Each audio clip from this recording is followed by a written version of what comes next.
السلام علیکم ورحمۃ اللہ وبرکاتہ۔ الحمد للہ وحدہ والصلاة والسلام علی من لا نبی بعدہ، اما بعد فاعوذ باللہ من الشیطان الرجیم، بسم اللہ الرحمن الرحیم۔ وَلَنَبْلُوَنَّكُمْ بِشَيْءٍ مِّنَ الْخَوْفِ وَالْجُوعِ وَنَقْصٍ مِّنَ الْأَمْوَالِ وَالْأَنفُسِ وَالثَّمَرَاتِ وَبَشِّرِ الصَّابِرِينَ۔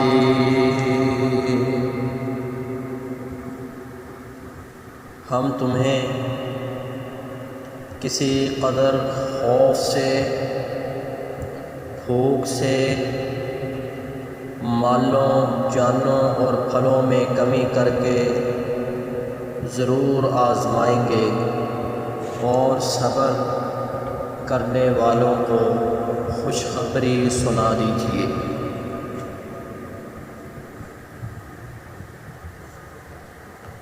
اللہ تبارک و تعالی کا خصوصی فضل و عنایت ہے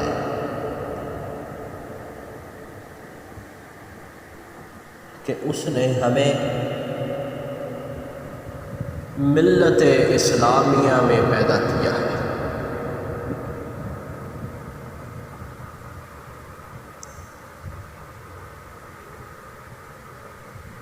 اس ملت کا یہ خاصہ ہے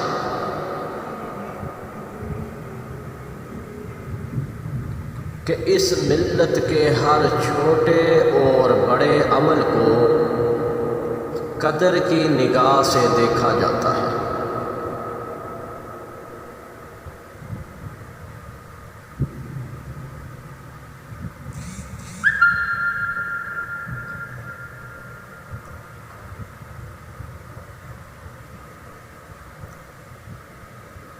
جو کام بھی یہ امت کرتی ہے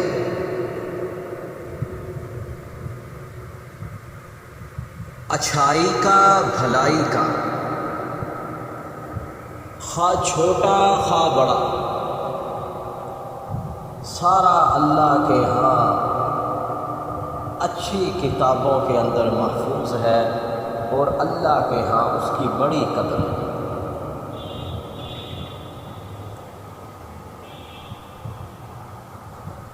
کمزور سے کمزور ایمان والا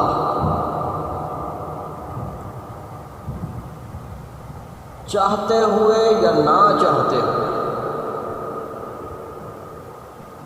اس پر کوئی مصیبت آ جائے، راہ چلتے ہوئے کوئی کانٹا ہی چبھ جائے، اگر وہ ایمان والا ہے تو یہ کانٹا بھی اس کو فائدہ دیتا ہے۔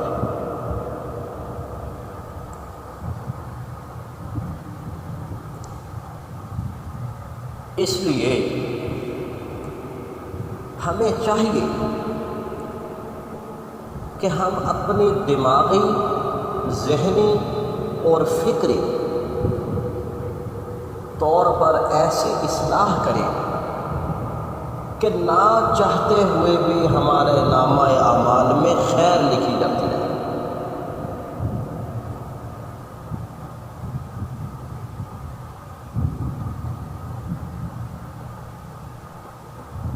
اعتقاد اور ایمانیات کے ساتھ ساتھ انسان کے اندر یہ خاصہ ہونا چاہیے کہ وہ صابر ہو، صبر کرنے والا۔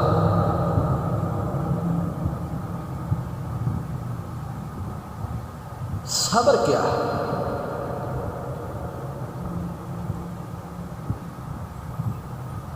یہ کیسے کیا جاتا ہے؟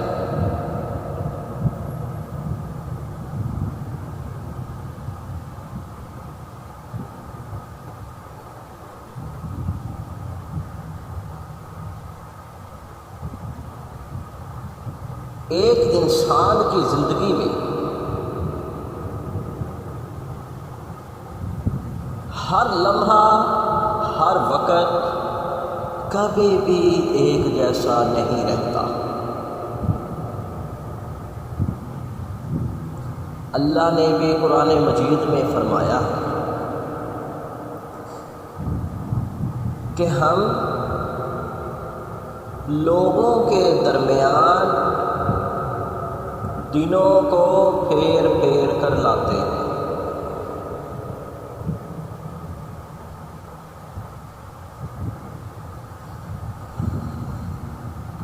دور نبوی سے اس کی چند مثالیں آپ کے سامنے رکھتا ہوں۔ جنگ بدر میں نبی کریم علیہ السلام نے کفار کے ایک بڑے لشکر کے ساتھ چند مسلمانوں کو لے کر مقابلہ کیا۔ نتیجتاً اللہ نے بڑے بڑے کفار کا قتل مسلمانوں سے کروایا، مسلمانوں کو فتح دی۔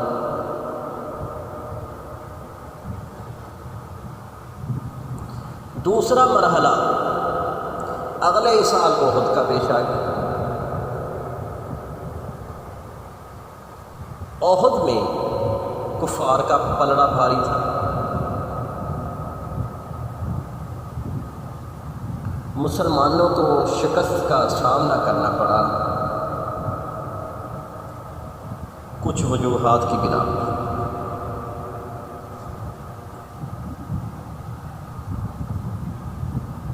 چونکہ یہ مسلمان ہیں، یہ فاتح ہو کر بھی کامیاب ہیں اور شکست کھا کر بھی کامیاب ہیں۔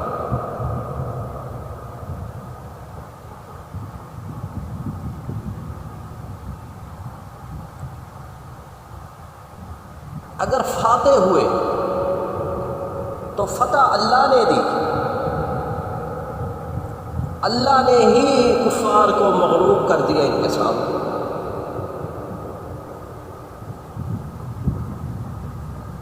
یعنی مومن کا انحصار، کوئی بھی معاملہ درپیش ہو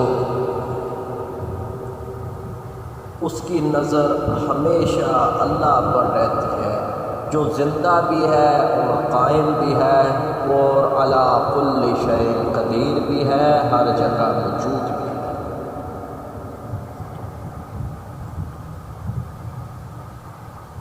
ہمارے علاقوں کی طرح نہیں ہے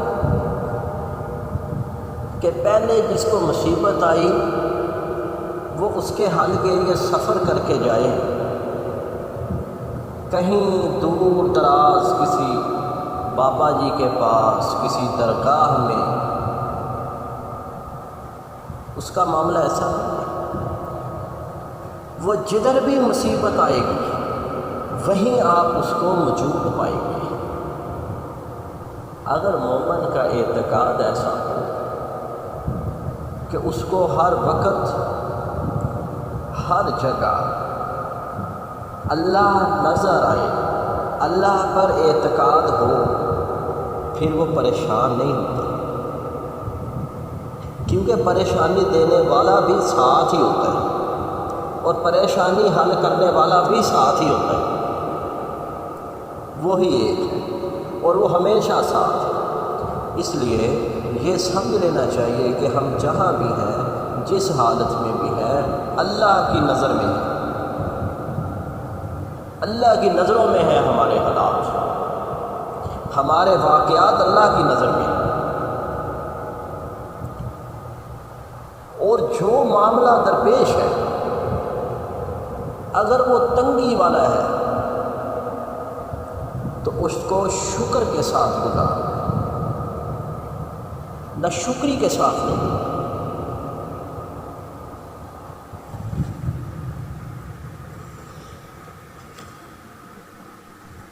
نبی کریم علیہ السلام کے دور میں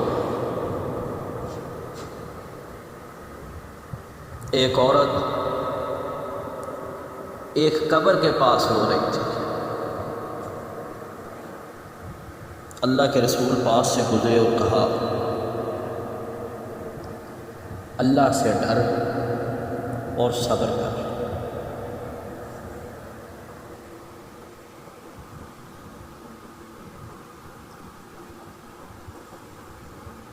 اس عورت نے آگے سے جواب دیا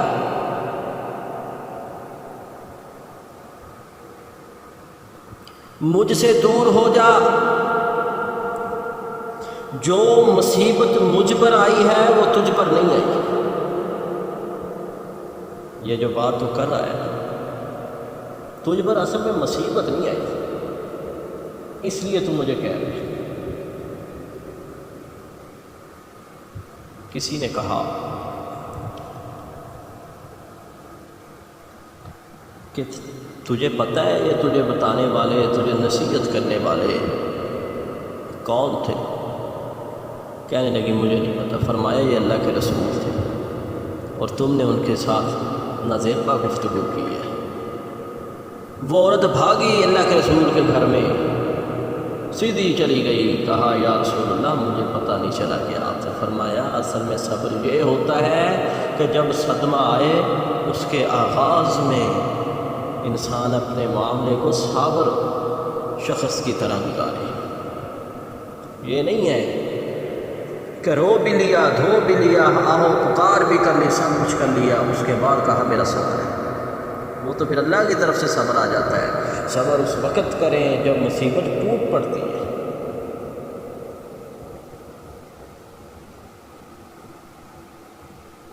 بیماریوں میں صبر کی تلقین، تنگ دستی میں صبر کی تلقین، غصے کی حالت میں صبر کی تلقین۔ اگر کوئی شخص اتنی طاقت رکھتا ہو کہ اپنا حق لے سکے اور حق بجانب ہو، تب بھی خاموش ہو جائے تو اس کا بھی بڑا اجر ہے۔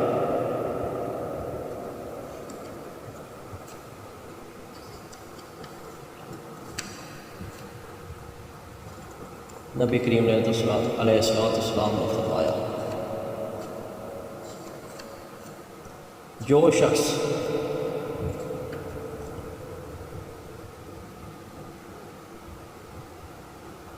غصے کو پی جائے جبکہ وہ اس کو نافذ کرنے پر قادر تھا،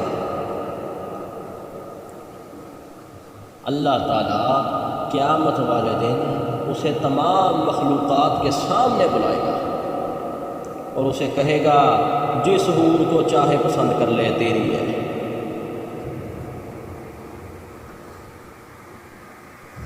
کیونکہ با اختیار شخص کو جب غصہ آ جائے تو یہ بڑی دلیری ہے اس کو قابو میں رکھنا اور محکوم شخص کو معاف کر دے۔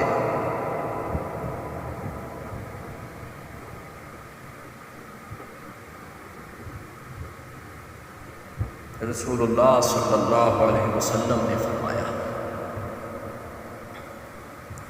مومن مرد اور مومن عورت پر اس کی جان، اولاد اور مال میں آزمائش آتی رہتی ہیں۔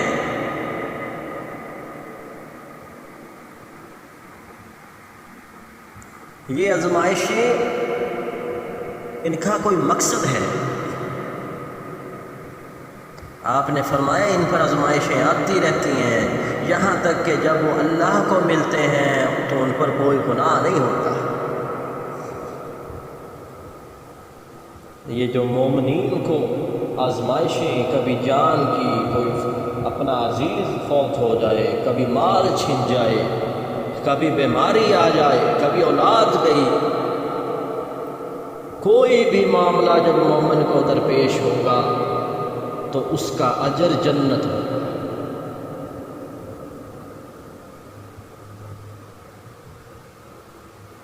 یہ چیزیں جو آتی ہیں، یہ آزمائشیں جو آتی ہیں، ان کا مقصد کمییں، کوتاہیاں، لغزشیں، روحانی، جسمانی، اعتقادی بیماریاں، گناہ، ان کو معاف کروانا مقصد ہوتا ہے، اللہ کا ان کو معاف کرنا مقصد ہوتا ہے، کیونکہ اللہ جانتا ہے اگلی سزائیں کتنی مشکل ہیں، اس لیے ان کے مقابلہ میں اس دنیا کی آزمائش کا کوئی مقابلہ نہیں ہے، یہ بڑی ہلکی ہے۔ اس لیے اللہ اپنے برگزیدہ بندوں کو ان آزمائشوں سے دوچار اس لیے کرتے ہیں کہ وہ ان ہلکی آزمائشوں کو صبر و تحمل کے ساتھ برداشت کر کے پہلے تو وہ جو اگلے سزائیں ہیں ان سے بچ سکیں، اور اسی کے بدلے میں اللہ ان کو جنت لکھ دیتا ہے۔ کئی بیماریاں ایسی ہیں جن پر صبر کی تلقین ہے اور اجر شہید کا درجہ رکھتا ہے، شہادت کا درجہ رکھتا ہے۔ اللہ سے دعا ہے، اللہ سے دعا ہے، اللہ ہمیں اپنے وجودوں کو شریعت اسلام کے ڈھانچے میں ڈھالنے کی توفیق دے، اور جس کے نتیجہ میں ہر چھوٹی سے چھوٹی، ہر وہ نیکی جو عمدن کی جائے اور وہ نیکی جو راہ چلتے ہو جائے، سب کا اجر اللہ ہمیں عطا کرے۔ اللہ سے دعا ہے ہمیں اپنے جسموں کو قرآن اور سنت کے مطابق بنانے کی کوشش توفیق دے، آمین۔ وآخر دعوانا ان الحمد للہ رب العالمین۔